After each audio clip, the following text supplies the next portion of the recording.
Qual terá sido o último grande ícone do cinema? Ou não necessariamente um ator ou atriz que seja ícone do cinema em si, mas talvez de um gênero cinematográfico. Porque eu penso muito nessa questão com o filme de máfia, por mais que O Poderoso Chefão seja aí o grande filme de máfia já produzido na história do cinema, pelo menos na minha visão, eu não diria que nem o Marlon Brando nem o Al Pacino que são os grandes ícones dos filmes de máfia, e sim o Robert De Niro, que ele tá ali não apenas no Poderoso Chefão Parte 2, mas ele é o protagonista de grandes filmes de máfia, como por exemplo Os Bons Companheiros, Cassino, Era Uma Vez na América. E aí você trazer ali, né, pensar no cinema de máfia, no cinema de filmes de máfia, é você lembrar, inevitavelmente, do Robert De Niro. Então você fazer um filme hoje de máfia, que aborde alguma história da máfia, seja ela uma história real ou uma história fictícia, e trazer o Robert De Niro é você trazer todo esse status com ele, é você trazer todo esse peso de um grande símbolo, um grande ícone dos filmes de máfia. E é por isso que é inacreditável o fato de que Alto Knights, Máfia e Poder consegue desperdiçar todo esse peso, consegue desperdiçar todo esse símbolo, né, esse grande símbolo que é o Robert De Niro. Afinal de contas, é um filme feito aí nos dias de hoje, traz o Robert De Niro num filme de máfia em dois papéis e consegue passar completamente batido, consegue passar como aquele filme completamente qualquer coisa, completamente filme que parece que não faz diferença nenhuma. E o pior é que é um descaso tão grande da própria Warner, porque quando a gente para pra olhar o marketing desse filme, com um marketing quase inexistente, a gente meio que é uma bolha muito pequena que vai saber da existência desse filme, que vai atrás de assistir esse filme e talvez só vá atrás de ver esse filme realmente por causa desse status aí que eu falei do Robert De Niro, que no final das contas mal faz diferença, apesar da gente ter um filme com Robert De Niro em dose dupla. Então é um filme que traz ali essa coisa, traz ali o ator pro filme, traz esse status, coloca ele em dois personagens para ter uma dinâmica nova, uma dinâmica interessante, que poderia ser algo bem específico para esse filme e no final das contas acaba não fazendo nada com isso. Pior ainda, é um filme que fica na sombra de outras obras que vieram, como o caso de O Irlandês, por exemplo, que é um filme recente aí do Scorsese, que é um grande nome do cinema de máfia, né, um dos grandes diretores do gênero, e que tem o Robert De Niro já nessa meio que pensando o gênero nessa terceira idade, com os mafiosos mais velhos, com outros dilemas, com outras ideias, que não é simplesmente aquele filme de crime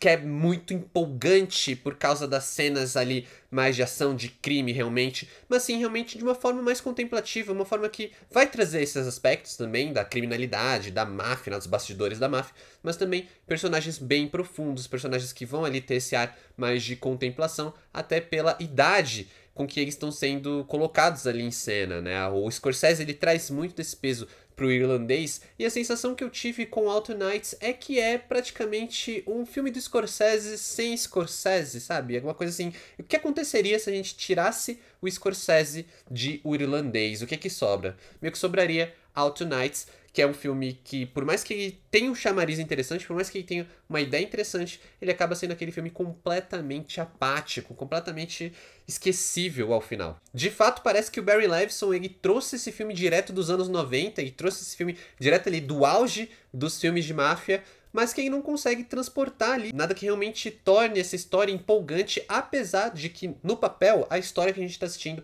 é uma história interessante, já que ela narra fatos reais ali que ocorreram na década de 50, 60, e que meio que de certa forma levaram ao fim da máfia, quando dois mafiosos que eram amigos e se tornaram rivais, que é o Frank Costello e o Vito Genovese, que no filme são os dois interpretados pelo Robert De Niro, eles acabam ali entrando em uma rivalidade cujos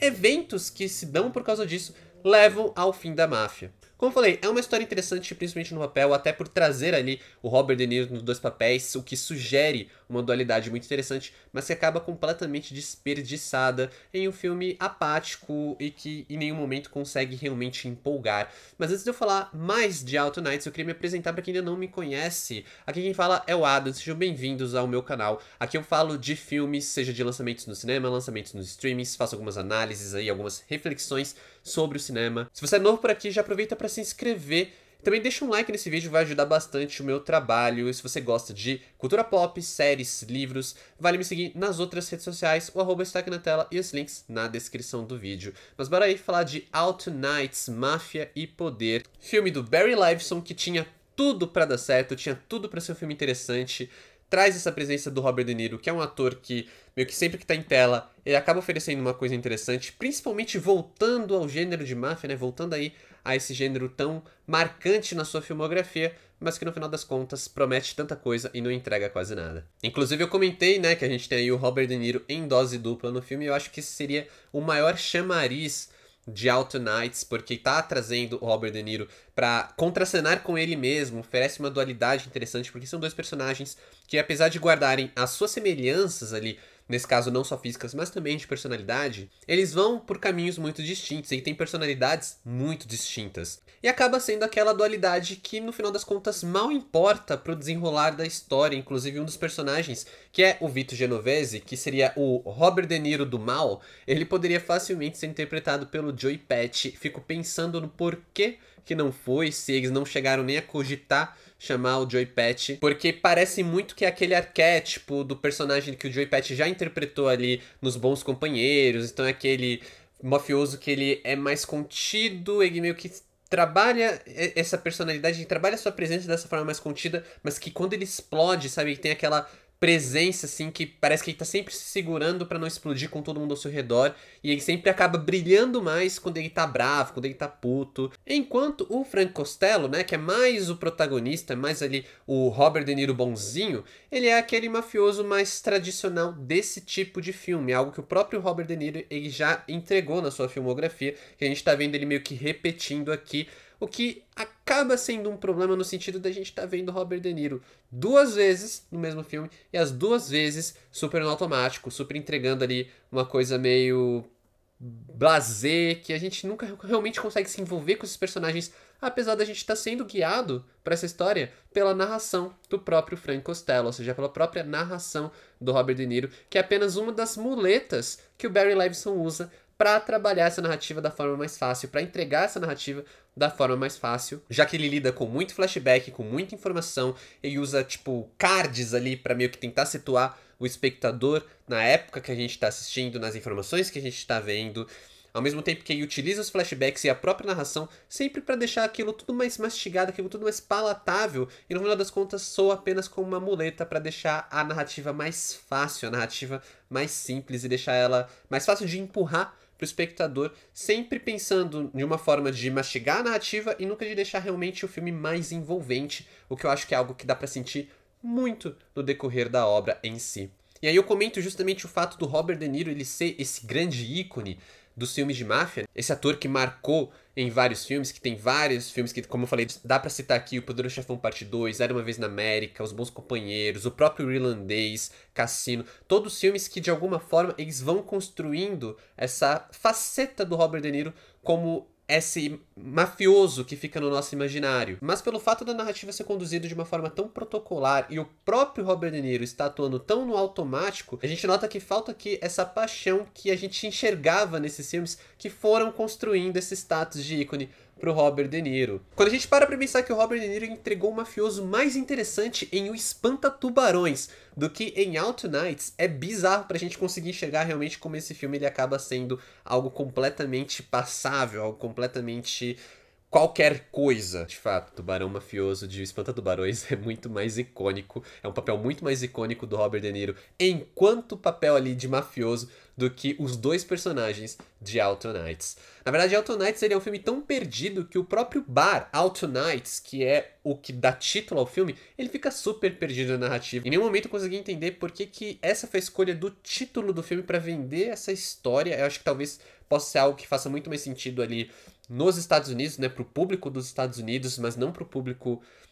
dos outros países. Pensei que talvez fosse tipo, ah não, deve ser em um livro que foi adaptado, que aí no livro tem mais informações, né, tem mais contexto, é um bar que é mais importante pra narrativa, mas eu também não encontrei nada a respeito. E acaba sendo essa obra que em todo momento parece que vai se tornar algo mais, parece que tá sugerindo algo mais interessante, toca em vários temas legais, fala não somente da máfia em si, mas de toda essa questão do jogo de poder, principalmente com o lado político da máfia, comenta sobre a questão da imigração, das oportunidades para os imigrantes, como isso acaba fomentando a máfia. Todo o lance até da própria queda da máfia parece que fica secundário nessa história que ela vai abrindo várias ideias, vai sugerindo vários conceitos, mas no final das contas não desenvolve absolutamente nada. Fica meio que sempre ali pelo